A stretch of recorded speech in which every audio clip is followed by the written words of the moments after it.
So David, what is it you like most about studying the sea?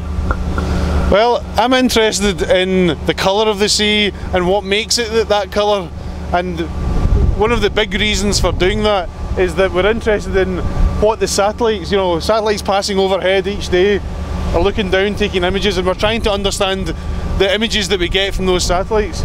So here we have a lovely patch of water. It's filled with these coccolithophore cells, plant cells, that are making the water go this kind of turquoise colour.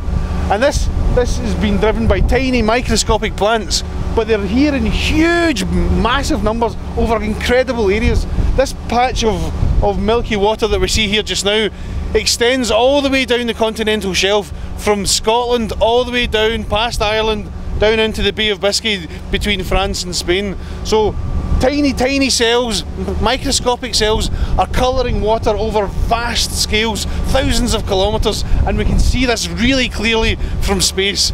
I find that quite exciting. Well, there's lots of things I like about studying the sea, but I suppose what drew me into it, what was my first pleasure in studying the sea, was that I'm a physicist, and most physics is horrendously complicated these days, physics of atomic particles and such like. But when I studied the sea, I found that I could apply simple physics and still learn new things about the sea. So that's perhaps the first thing that I liked about studying the sea. And then the second thing, which is also unique about oceanography, physical oceanography, is the field work. Coming to sea is a real pleasure, especially on days like today.